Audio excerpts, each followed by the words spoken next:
Quand on est en guerre avec un pays, peut-on tuer son président directement pour carrément finir la guerre? C'est un raccourci, évidemment. Au lieu de faire tuer beaucoup de personnes, des centaines, des milliers de personnes, vous tuez le président de l'autre pays et puis carrément, voilà, la guerre se finit, non? C'est plus facile. Mais d'abord, il faut trouver le président. Écoutez, les Ukrainiens ne rigolent pas. La Russie vient d'accuser l'Ukraine d'avoir mené une attaque de drone à grande échelle contre la résidence du président Vladimir Poutine. La Russie accuse l'Ukraine de mener une attaque à grande échelle. On parle de 91 drones pour frapper la résidence du président de la République. Vous savez, légalement, ce n'est pas permis. Légalement, ce n'est pas permis. Vous ne pouvez pas tuer le président de la République d'une nation souveraine, même si vous êtes en guerre.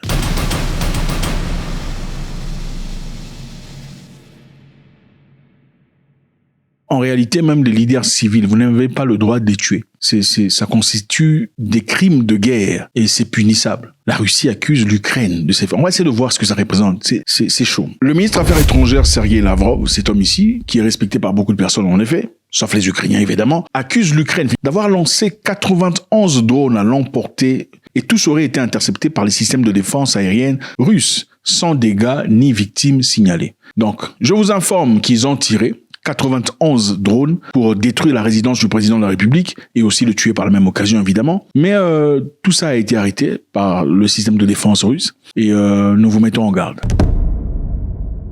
Moscou a qualifié ces actes de actes terroristes. Ouais, en effet, essayer de tuer le président de la République est un acte de terrorisme. Ils ont fait une promesse de représailles, que ça durcirait leur position de négociation dans les pourparlers de paix en cours liés au conflit russe. C'est-à-dire, numéro 1, terrorisme, on accuse l'Ukraine. Secondo, représailles, on aura. Tertio, ça va ralentir la négociation. Terrorisme, c'est clair. On ne peut pas essayer de tuer un président. On ne le fait pas. Secondo, représailles. Représailles, ça veut dire quoi? Considérez déjà le fait que l'Ukraine et la Russie sont en guerre. Quand les gens se battent, gauche, droite, et puis tu lui fais un coup dans les machins, et lui dit représailles, ça veut dire quoi? Il va te frapper au visage. Non, toi tu as frappé là-bas. Lui va dire représailles. C'est pour dire quoi? Qu'il veut te frapper aussi au visage? Non, il va te frapper ailleurs. Parce qu'il faut qu'il te paye à la hauteur de ce que tu viens de faire. Maintenant, dans le contexte russo-ukrainien, ça veut dire quoi? Ça veut dire que la Russie est en train de planifier de frapper quelqu'un directement dans ce cas. Ou comment? On va essayer de voir pour découvrir. L'Ukraine a catégoriquement nié toute implication. Ils ont dit qu'ils ne sont pas impliqués du tout. Le président Zelensky a qualifié ces accusations de mensonges complets, une campagne de désinformation. Numéro 2, il dit que c'est une campagne de désinformation délibérée. Pour quel objectif? Ça vise à justifier une intensification des frappes russes contre l'Ukraine. On voit ici les cibles ukrainiennes telles que les bâtiments gouvernementaux à Kiev. Et numéro 3, à compromettre les récents progrès effectués diplomatiquement. Donc l'Ukraine accuse la Russie, numéro 1, de mensonges délibérés. 2, de chercher une justification pour frapper les cibles directement dans Kiev. On parle ici des buildings gouvernementaux. Et aussi probablement M. Zelensky lui-même. Et numéro 3, dans l'objectif de ralentir le progrès effectué jusque-là sur les tables de négociation. Alors la question qu'il faut poser ici d'abord, c'est les Russes ont dit, les Ukrainiens ont essayé de tuer M. Poutine. Ou enfin ont essayé de tirer sur la maison, une des résidences de M. Poutine. Car évidemment, M. Poutine, je ne pense pas qu'il ait une seule résidence, n'est-ce pas? C'était pas possible. Un président africain n'a généralement pas une seule résidence. Ok? À combien plus forte raison un monsieur comme Poutine. Un gouverneur, généralement en Afrique, n'a pas une seule résidence. Il y a la résidence officielle, là où tout le monde connaît, on peut pointer du doigt, qui est évidemment une cible évidente. Il y a aussi des résidences ici, là-bas, que personne ne connaît. Cette résidence de M. Poutine est une résidence particulière, parce qu'il en a plusieurs. C'est une résidence située à Valdai. Valdai dans l'oblast de Novgorod. Donc c'est l'une des résidences de M. Poutine. C'est-à-dire que l'Ukraine connaît l'une des résidences précises de M. Poutine, que la majorité de la population ne connaît pas. C'est-à-dire que l'Ukraine a des capacités avancées de renseignement pour savoir où serait M. Poutine dans le temps et dans l'espace. Donc l'Ukraine n'est clairement pas un État à négliger en ce qui concerne la guerre. Sinon, M. Lavrov n'en parlerait pas, si ça ne représentait aucun danger, n'est-ce pas? Je suis sûr que le 28 décembre, le jour où ça s'est passé, l'Ukraine a frappé dans plusieurs endroits en Russie. Mais M. Lavrov n'en a pas parlé. Il a parlé précisément de cet endroit, c'est-à-dire cette résidence de M. Poutine. Et même s'il n'en parlait pas, ça n'aurait rien changé en effet. Mais il a choisi d'en parler pour signifier quelque chose. Principalement dire au monde qu'ils sont en train de frapper bas. Ou bien avertir au monde que comme ils sont en train de frapper bas, on va faire quelque chose ou pas. Nous savons aussi qu'actuellement, M. Trump et Zelensky ont été en discussion pour essayer de trouver une marge de paix dans une négociation effrénée, essayer de discuter pour voir comment est-ce qu'on peut trouver façon de marcher avec M. Poutine. L'Ukraine nie toute implication, accuse la Russie de désinformation délibérée dont l'objectif est de justifier une attaque ou des frappes russes contre des cibles importantes en Ukraine. Alors on se dit, la Russie est-elle incapable de frapper des cibles importantes en Ukraine?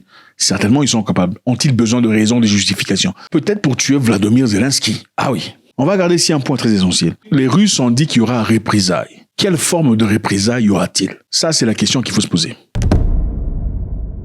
En outre, au Royaume-Uni, on est en train de recruter des gens. Le secrétaire de la Défense, John Healey, a souligné l'initiative des recrutements. Donc, on recrute des gens jeunes, pas seulement des Anglais, mais aussi des Africains. On va recruter à partir du mois de janvier 2026. Les gens auront à hauteur de 56 000 livres sterling. On va les recruter pour renforcer l'armée britannique. Pourquoi? Parce que les Européens, naturellement, réalisent qu'ils ont laissé un peu trop de pouvoir aux États-Unis d'Amérique en ce qui concerne la défense. Pendant beaucoup trop d'années, les États-Unis d'Amérique jouaient un rôle capital en ce qui concerne la protection de l'Europe et de leurs institutions. Les Européens s'en sont rendus compte. Et en effet, comment, avec M. Trump, vu que les Européens en général voulaient que Trump réagisse avec brutalité à l'égard de Vladimir Poutine, de partir faire la guerre carrément, et Poutine a fait tout le contraire, ils ont été très déçus par rapport à ça. La position de Poutine à l'égard de Greenland, voilà Greenland, une grande partie de territoire contrôlé par le Danemark. M. Trump a suggéré que les États-Unis devraient contrôler Greenland ou coloniser Greenland, qui est en effet contrôlé par les Danois. Et c'est chose qui a irrité beaucoup de personnes, y compris Emmanuel Macron et beaucoup d'autres leaders européens. Ils n'ont pas aimé ça. Okay? Trump a dit on va récupérer Greenland de force. Ce n'est pas de paix, de force. Alors les Européens ont trouvé qu'il était peut-être temps de commencer à contrôler leur propre défense. Alors peu à peu, ils commencent à multiplier leurs engagements financiers et dans tout le bazar. Maintenant, ils recrutent. Les Anglais recrutent.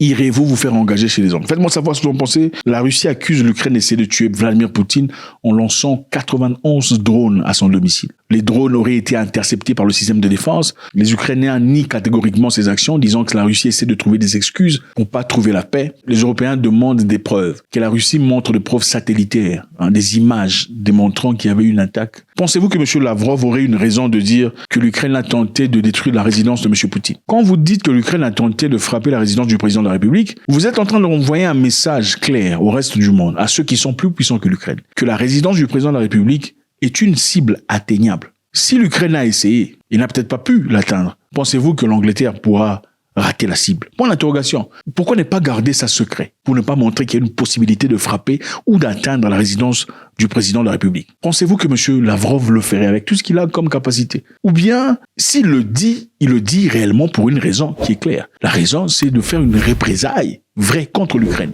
Faites-moi savoir ce que vous en pensez avec beaucoup de plaisir. God bless.